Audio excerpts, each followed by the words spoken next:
Este é o Giro Distrital. Aqui você fica por dentro dos principais acontecimentos da esfera política de Brasília.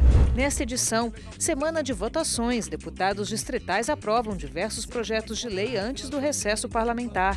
Incentivo à casa própria. Programa Morar DF é aprovado e quer beneficiar população de baixa renda.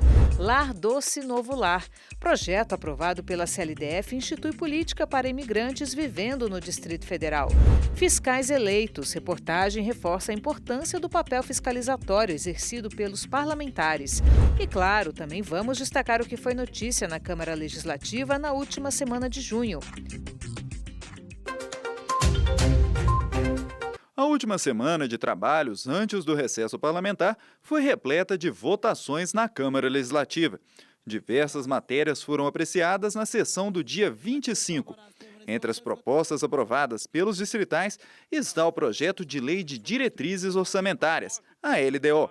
O texto orienta a elaboração do orçamento para o próximo ano e define a política de pessoal do GDF. A LDO prevê um orçamento de 62,2 bilhões de reais para 2025, o que representa um aumento de 5,4% nas receitas do DF. No projeto deste ano, cada distrital pode destinar até 50 milhões de reais para reajustes e nomeações no funcionalismo. A medida possibilitará a contratação de mais de 1.000 médicos e de 8.000 professores, entre outros profissionais. Outra medida aprovada pelos distritais altera a Lei de Regularização Fundiária Urbana do DF, o REURB. A matéria trata da regularização de áreas urbanas consolidadas, onde a retirada dos ocupantes se tornou inviável. A medida tem potencial de beneficiar moradores de regiões como o Altiplano Leste e a 26 de setembro, que poderão ganhar obras de infraestrutura. O plenário também aprovou o projeto que institui o Programa de Incentivo de Regularização de Débitos Não Tributários do Distrito Federal, o Refis-N. A medida é voltada exclusivamente para a cobrança da outorga onerosa da alteração de uso e objetiva a regularização de débitos não tributários inscritos em dívida ativa. Os distritais também aprovaram um projeto que atualiza a legislação sobre o licenciamento de eventos. A medida fixa normas para a classificação dos eventos, procedimentos para obtenção de licenças e as sanções em caso de descumprimento das regras.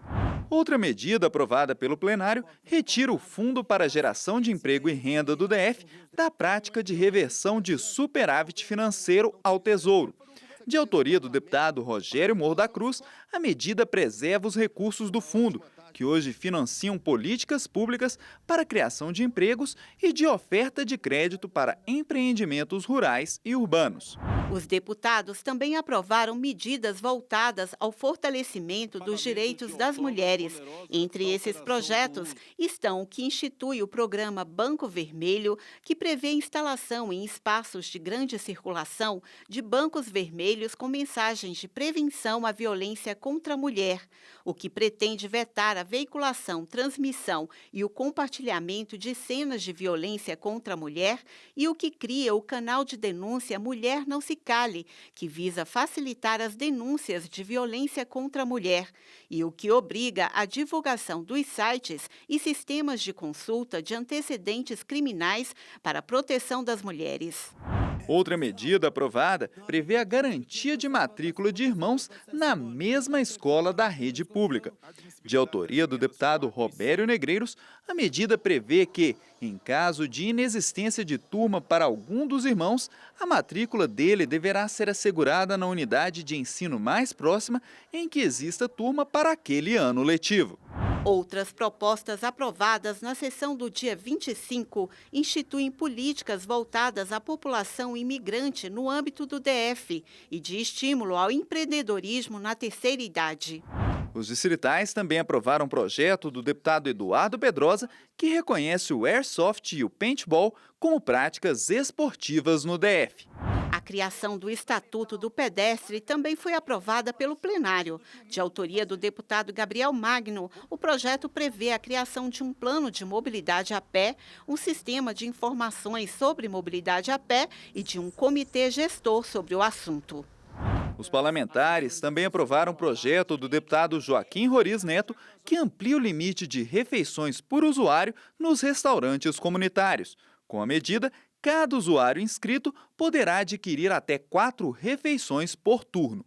Outras propostas aprovadas incluem a que possibilita aos profissionais de enfermagem prescrever medicamentos, a que reduz impostos para pensões e alojamentos, a que isenta a SEASA do pagamento de IPTU e TLP, o que cria o programa Guardião Responsável, destinado a disciplinar a guarda de cães e de gatos no DF, o que reconhece os animais como seres sencientes, o que permite o pagamento de 2 jetons a servidores em conselhos distritais, o que torna facultativo o cadastro de consumidores por empreendimentos comerciais e o que inclui a Semana da Pessoa Idosa Pró 60+, no calendário de eventos da CLDF.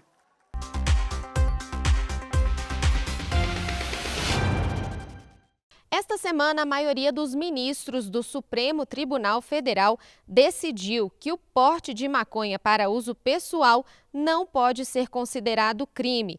O julgamento envolveu a interpretação do artigo 28 da Lei de Drogas de 2006, que preconiza como crime adquirir, transportar ou guardar entorpecentes para uso pessoal. O principal impacto da descriminalização para o usuário é que ele não terá mais um registro em sua ficha funcional caso seja identificado pela polícia portando maconha. O tema repercutiu aqui na Câmara Legislativa esta semana. O deputado Fábio Félix enfatizou que o usuário não é criminoso e que as pessoas presas hoje no país por porte de drogas seriam majoritariamente negras e pobres. A política de drogas deve ser tratada como uma questão de saúde pública. O usuário não deve ser encarcerado. O usuário ele deve ser protegido e orientado. Eu sou um dos parlamentares que abertamente defende a regulamentação das drogas, porque eu acho que o que acontece hoje, muita gente confunde a legalização e a regulamentação com liberação. Do meu ponto de vista, o que acontece hoje é a liberação. Hoje as drogas estão liberadas. Hoje não tem limite.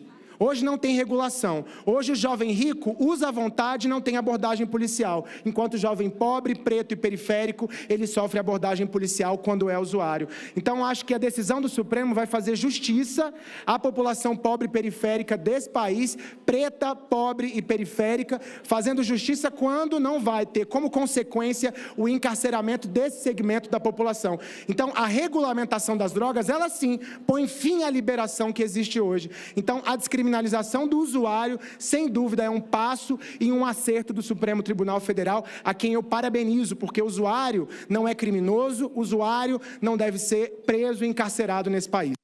O deputado Joaquim Roriz se posicionou dizendo que é o Congresso quem deve legislar sobre esse assunto e que é contra qualquer uso, liberação e distribuição de drogas.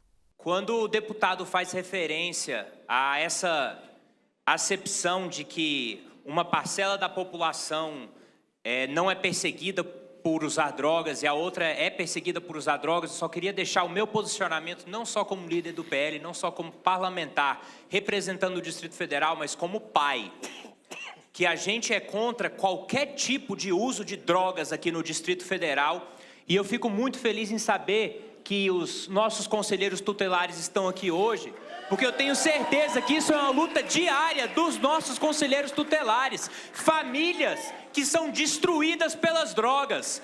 E eu dou graças a Deus que apesar do Supremo ter entrado nessa seara, que claramente não é eles, deputado Thiago Manzoni, que vão legislar sobre isso, porque não foram eleitos, não tem voto e não tem o posicionamento adequado para fazer essa determinação. Quem tem vai ser o Congresso, porque eles sim são representantes da população. Eu falo aqui que a maioria dos parlamentares do Distrito Federal são contra uso, liberação, distribuição, qualquer coisa que tenha a ver com as drogas. Porque a gente não quer os nossos filhos e as nossas filhas vivendo nesse inferno.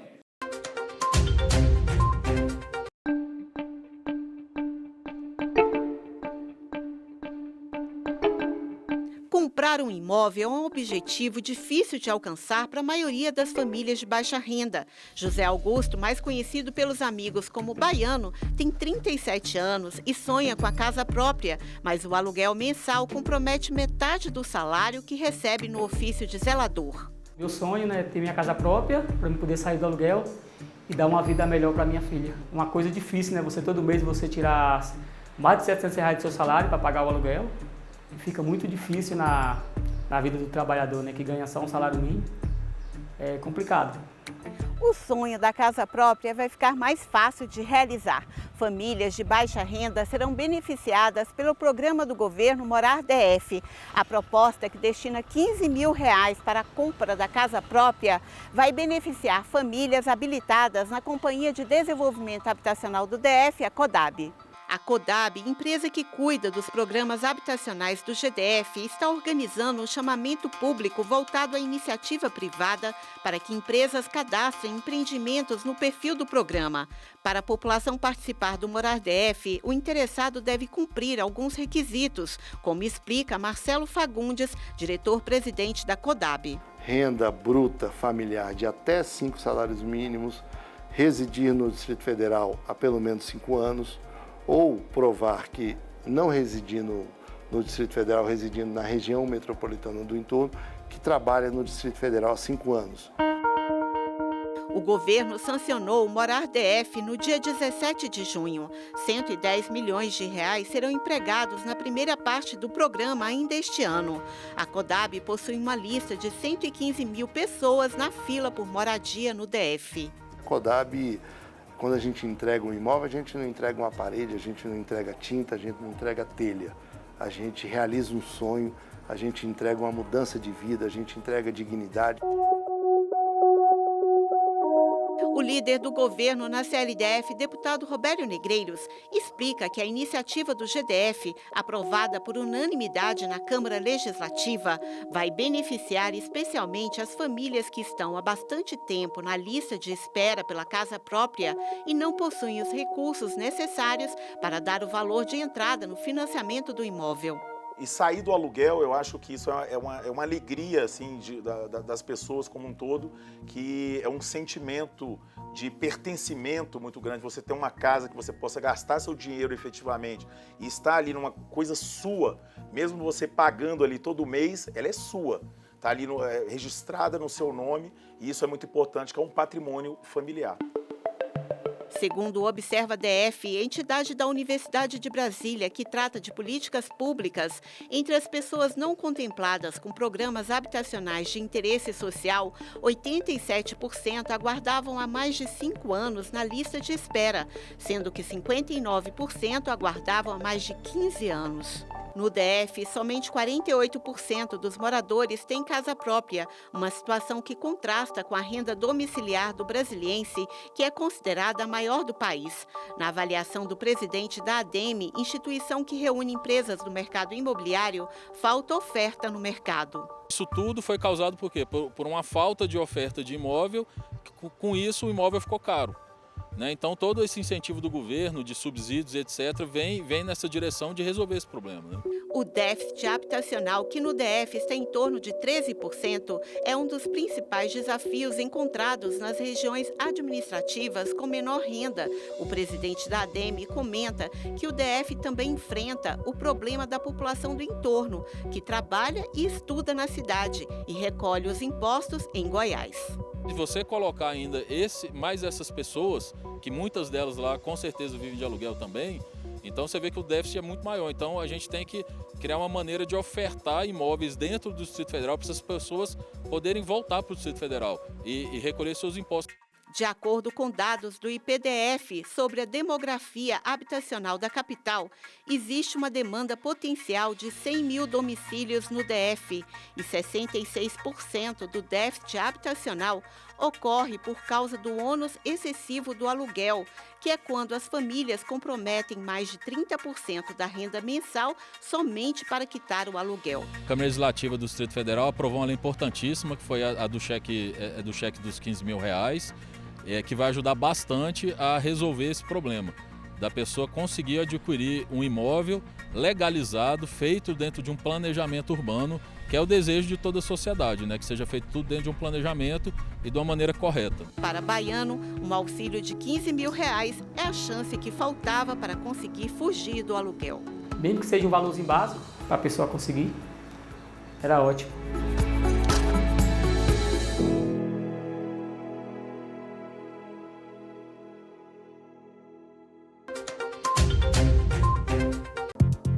Fiscalizar. Essa é uma das principais funções exercidas pelos deputados distritais. É um dever que está registrado na Constituição Federal e também na Lei Orgânica do DF.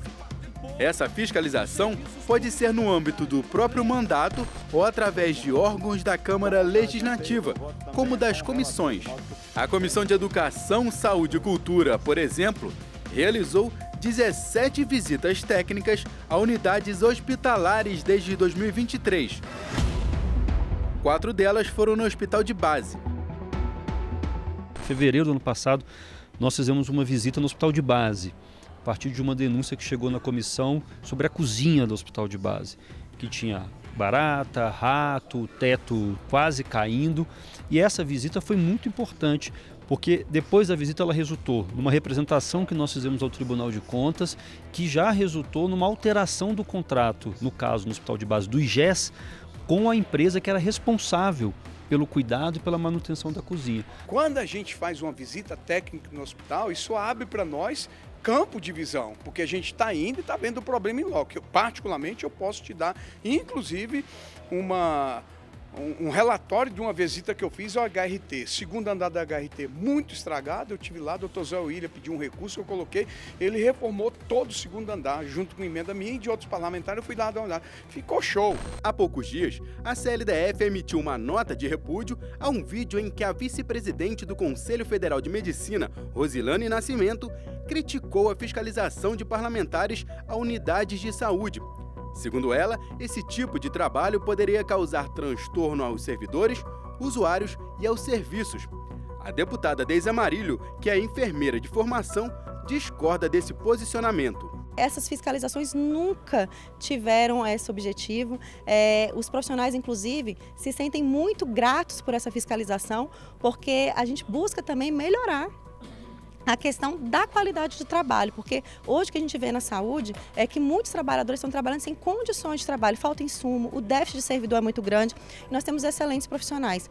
E eu digo uma coisa para você, eu tenho 23 anos de Secretaria de Saúde, os excelentes profissionais, os bons profissionais estão dando graças a Deus por essas fiscalizações. Então, nem o sentido é de tumultuar, o sentido é de a gente fazer o nosso papel constitucional, que nós também não vamos abrir mão, porque é o nosso dever. Nós somos fiscalizadores. Então, quando a gente vai a esses ambientes, a gente não vai com a intenção de trazer nenhum transtorno, nem para os funcionários, os diretores de hospitais, de UPA, de UBS, e muito menos os pacientes. Até porque a gente tem muita responsabilidade, a gente coloca recursos, a gente coloca emendas, essas emendas vão para os hospitais, para as UPAs, para a UBS, e a gente precisa ir lá fiscalizar a execução dessa emenda para saber se o trabalho foi bem feito.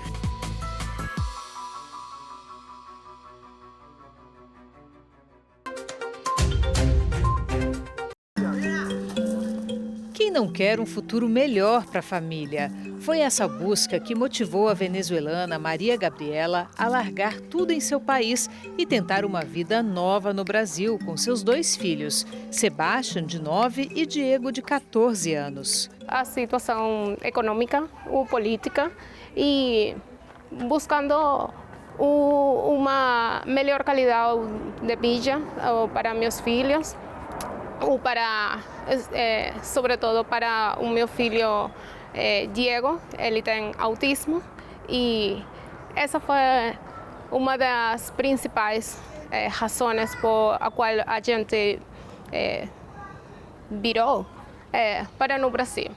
Ela está instalada na Casa Bom Samaritano, destinada a receber temporariamente migrantes e refugiados venezuelanos que estão na condição de abrigados em Boa Vista, no estado de Roraima. A iniciativa faz parte do projeto Acolhidos por Meio do Trabalho, implementado pela AFSE Brasil e Instituto Migrações e Direitos Humanos, com o apoio de diversas entidades nacionais e internacionais. O espaço, com capacidade de abrigar até 94 pessoas, foi cedido pela CNBB. Geralmente a FAB traz eles e eles ficam aqui nesta casa durante 3 meses. Durante esse período, a gente oferece os cursos de português, tudo quanto é curso que para prepará-los para o mundo do trabalho, a gente oferece a todos. E também nós temos a cogestão da casa. O que é a cogestão? Essas pessoas que chegam de lá, elas começam a trabalhar conosco na gestão da casa. A capital do país atrai imigrantes em busca de oportunidades de emprego e também melhores condições nas áreas de saúde e de educação. Em 2022, o GDF implantou este centro de referência especializado de assistência social como equipe própria para acolher imigrantes em situação de vulnerabilidade. Desde então, já foram mais de 780 estrangeiros atendidos neste local. A maioria veio da Venezuela. O subsecretário de Assistência Social do DF explica que os imigrantes chegam ao Brasil com diferentes demandas e realidades que precisam ser escutadas e acolhidas. A gente tem situações que envolvem diversas violações de direito, né? Tanto relacionadas a situações de xenofobia, relacionadas a situações de tráfico de pessoas, a dificuldades de interação por conta da língua, por questões culturais. Então, toda essa gama de situações que geram uma violação de direitos são atendidas nessa nossa unidade, que é o CREAS. Para melhorar as condições de acolhida e orientação a essa população, a Câmara Legislativa aprovou um projeto de lei que institui a política distrital para a população imigrante no âmbito do DF. A proposta traz como um dos princípios da política distrital para a população imigrante o acesso igualitário e livre das pessoas imigrantes a serviços, programas e benefícios sociais, bens públicos, serviços bancários, trabalho, educação, moradia e assistência jurídica integral pública. O autor do projeto, o deputado Fábio Félix, afirma que a ideia é usar como referência a política nacional da população imigrante, mas com a realidade do DF. É um projeto de extrema relevância, inclusive havia a perspectiva da criação no DF de um CREAS imigrante, que é para atender essa população. A gente tem um aumento da população imigrante no DF, a gente pode falar da população venezuelana, por exemplo, a gente tem mais de 4 mil venezuelanos morando só numa região administrativa do DF, que é São Sebastião. A gente tem uma etnia indígena venezuelana, que são os Uarau, que tem mais de 200 hoje já no Distrito Federal e que tem acesso a algum nível de assistência social. Mas, infelizmente, a questão da regularização da sua condição, somada a outros passos, precisa de mais esforço do poder público local. Irmã Rosita, que trabalha no projeto Acolhidos, até se emociona quando fala sobre o propósito de receber pessoas que buscam todos os dias uma oportunidade de vida melhor. As pessoas vêm de um processo sofrido. Quando se trata de refugiados e migrantes forçados, que em última análise são refugiados, não são pessoas que vieram passear. Não são pessoas que vêm com um respaldo econômico, com um respaldo financeiro, para aqui buscarem algo melhor para a vida. São pessoas que realmente passam por processos muito sofridos. Basta imaginar o que é uma família que no seu país passa fome. Uma família que no seu país não encontra o medicamento que precisa. Então, tudo isso é algo que marca muito as pessoas. Nós precisamos entender tudo isso e, ao mesmo tempo, alimentar a esperança que eles têm.